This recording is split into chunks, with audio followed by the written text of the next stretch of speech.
Hey, what's going on, guys? My name is Brandon, and welcome to Audio Addiction, where we do band interviews, we do album reviews, and we do weekly episodes that go live, or we are live every Wednesday night at 8 p.m. Eastern Standard Time. So we'd love to see you guys in the chat. Come talk with us, come talk about music. We love to talk about music here. So, super stoked to be doing an album review for you guys tonight. Tonight we'll be doing Hail the Sun's new record, Culture Scars, that comes out this Friday, June 17th. So I'm super excited for them. I know they just signed with Eagle Vision about, I don't know, a few months ago. I'm sure it was even before that they announced it. But I've been following this band for quite some time now, and I wanted to do a review on their latest record just because they did a headliner last year with I the Mighty and Too Close to Touch, and they killed it. And they're gonna be on Warp this year, so I'm super excited to check out their set this year, as well as like a few other bands. So I will make sure to leave an annotation for my top 5 bands that I want to see for Warp this year.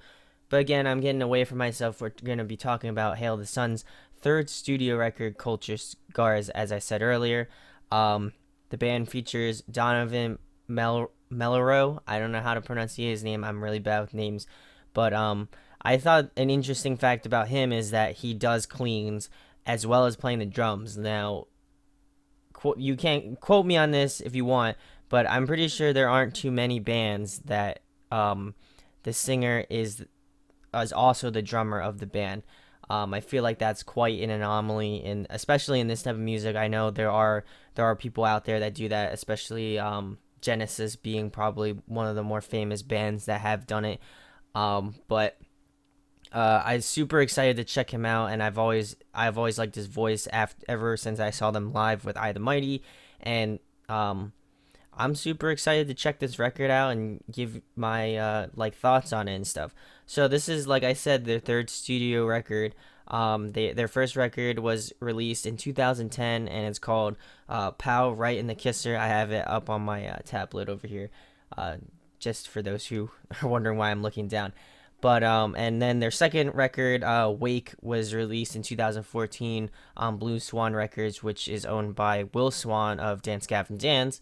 And they also released an EP, which is where I started finding out about their music, called Elephantitis, and that came out in 2012. And that was awesome, and that's when I got hooked on them. And now they're quite a large band, and obviously they're on Warp, so that's a very huge and big ordeal for them. So I'm super excited to see them again on Warped, and I'm super excited to give my thoughts on this record. So this record is 10 tracks, and the first track being Paranoia. And they did release this. I think this was one of the first tracks that they released. I know they released a demo version of it earlier, and then they released like a live music video for it following that. I don't know how long after, but this track is a great opener track for the record. Super Dance Gavin Dancey cup kind of vibe. Obviously, they're Dance Gavin Dance. They have a very similar style to them, in terms of just like having that post-hardcore like experimental type of vibe to their music. So I've always endeared that type of style of music, and this track just opens off like a can of worms. It's so good. Probably one of my favorite tracks on the record. Once that chorus hits, it's just got this catchiness to it. I don't know what about it just makes it super catchy, but just maybe it's just Donovan's voice with that fast drum beat in the beginning, with the guitars and the bass just going off. And I feel like it's just an awesome opener track. It really hits hard right out the gate, so I'm super excited about that track. The second track being Entertainment Lies. I believe this was another single that they released probably closer. I think they released it actually this week. So, but this was also another awesome track. It's a little bit slower than Paranoia for sure. They definitely took it down a notch a little bit, but still, nonetheless, another great song. And Donovan's cleans really shine on this track, as with most of these tracks on this record. He does do a little bit of, I guess, I guess you would consider it screaming, but I'm not really entirely sure. It's kind of more like a yell, scream kind of thing. But another awesome track. If you haven't checked that one out, definitely give it a listen. I think they have the full album stream up, if I'm not mistaken. I got it early because I pre-ordered it, so super excited about that. But yeah, this track is another awesome track off the record. We'll move it on to track number 3, Body Damages. Another really solid track from the guys in Hail the Sun. It's very similar in the fact that it's very fast and a fast-paced song similar to Paranoia. Um, Again, they utilize that kind of like scream yell sort of a thing that Donovan has or can do at least.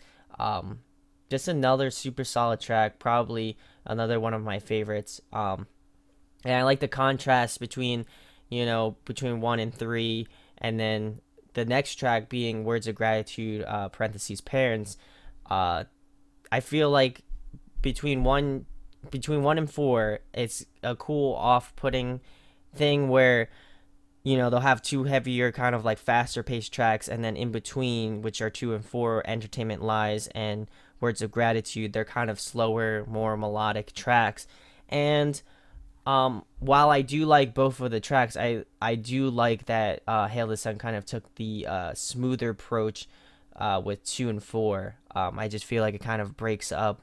If it was all 4 of those tracks were like really heavy and real fast paced, I feel like I'd lose interest. But just considering, the guitar writing style, the bass tracks, and the drumming, it just makes these instrumentals in this track just stand out in all 4 of those tracks, like individually, obviously. But super solid way to open this album up. Words of Gratitude was also a single, I believe, and they did a music video for that one as well in the studio, which was awesome. If you haven't checked that out, I'll make sure to leave a link for that as well. But another great track, and I think it really utilizes Donovan's voice to the fullest potential. Like, I love his like really like tender moments in these tracks. I don't know if that's the right way to explain it, but it just has that like soft feel to it, and I've always liked the really like nice, pretty sounding guitar chords, along with his smoother kind of less raspy voice when he does like this like kind of like this yell scream sort of thing. We'll move it on to track number 5, The Fun in Dysfunction. I almost screwed it up, but I didn't. I caught myself. But this was another fast-paced, awesome track. I definitely like. This is definitely one of my favorites off the record. I've listened to it a few times now, but this one is definitely one of the standout tracks to me. It's just got an awesome beat to it. The guitars are great. The instrumentals, just in general, are great. And then Donovan's voice, just coupled with the awesome instrumentals, make this track super awesome. And then we'll move on to track number 6, The People That Protect Us. I'd have to say this is, I mean, there's so many favorite tracks. It's really tough for me to pick these, but I would definitely put The People That Protect Us in definitely the top of the best tracks off this record. Another awesome I think it's a slower paced track, definitely, but still, I don't know how they do it. I don't know how they switch between like really heavy awesome tracks and then really soft like emotional tracks, but they're still great. They just do an awesome job songwriting, and commandments to all the Hail the Sun members in that band. They just do an awesome job, and I just feel like the writing style has just improved over that the amount of albums that they've had now, and I kind of feel like they found their sound at this point. This album kind of solidifies what I feel like Hail the Sun sounds like. So if you haven't, give it a listen. I will definitely make sure to leave this stream in the link, and then just make sure to pick it up because it's an awesome track. And if you don't, make sure to check their set out Warp. It's kind of different. If you like I the Mighty, if you like Dance Gavin Dance, if you like Stolas, if you like any kind of like similar band to that, you'll definitely dig this album. But again, I'm getting away from myself. Track number 7, Burn Nice and Slow, The Formative Years. They released also another music video for this one, and this one was also another one of the singles as well. Another awesome track. The riffage on this track is probably my favorite. Coupled with the video that they did, if you haven't checked that out, it's a cool little video that they did. Similar art style to like the Dance Gavin Dance, like uh the robot with hair or something. I don't really know what the name of it is off the top of my head, but the art style is, I think they use the same art guy that did like the Dance Gavin Dance albums and stuff and did the videos. So definitely like the art style in that one. But getting back to the track itself, really awesome track. It's not as fast paced. It's definitely a faster paced song. But I definitely liked, again, Donovan's cleans are magnificent on this track, and it's got kind of like a funk vibe too, which I've always dug about them too, and I just like that vibe that they brought to that track. So I'm moving on to track number 8, Never Kill a Mouse, Let It Kill Itself. This is probably the most standout track on the record. Is very slow paced. You really get, a feel of Donovan's clean vocals, and let me just tell you, it's an amazing track. If you haven't listened to it, it's really smooth. Like the guitars sound real open, and it just gives this track like a nice breath to it. It's just a wicked track. Definitely one of the more standout tracks on this record. If I would have to say listen to a track, I definitely listen to this one because it's a little slower, but it's still really good. And if I forgot to mention, the lyrics on these tracks are just excellent. They talk about it talks about like breakups. It talks about, like just misconceptions of things. It's just all over the place, and it's a beautiful album. So if I haven't said it a million times, definitely recommend it. Track number 9, Ministry of Truth, another really solid track. Probably one of my favorites off the record. Again, I know I've thrown that around quite a few times, but this track just has awesome songs. Like literally, I don't really know what else to say. It just has, they picked a solid 10 tracks, and each track sounds different, but familiar, all in the same way. It's really weird. If you've been listening to Hail the Sun for as long as I have, you know what I mean by that. But another awesome track. It's a little bit heavier, still awesome, fast-paced, moving track, great track. And then they end off the album with track number 10, doing the same thing and expecting different results. This is the longest track on the record. I believe it's 5 minutes and 36 seconds. Another beautiful, beautiful track. Probably my favorite track off the record. I would definitely say that for Words of Gratitude and Burn Nice and Slow have the most catchiest parts, along with, I'd probably put Paranoia in that tier as well, just in terms of catchiness of the tracks. I found myself, obviously before the record came out, I found myself listening to, Paranoia, Words of Gratitude, and Burn Nice and Slow, like, constantly. So, getting a chance to listen to the full record, they just fit perfectly in the album, and they fit very well as singles as well. So, but again, I'm getting away from myself. Track number 10, they ended off on a great note. I think between the 2-minute mark, don't get me wrong, you can correct me on that, but around the two-ish minute mark, it goes into kind of like a jazz part, which I was really surprised about. But then again, like, I know they've always incorporated like jazz elements into their tracks, but this was just really cool. It kind of had like an interesting breakdown part where it's just like piano, drums, I think a little bass if I'm not mistaken, but it was cool. It was just like a nice cool break between this song, and I haven't seen it utilized by too many bands, but you can really get a feel for Donovan's voice in definitely track number 10. So I would highly give that one a listen as well.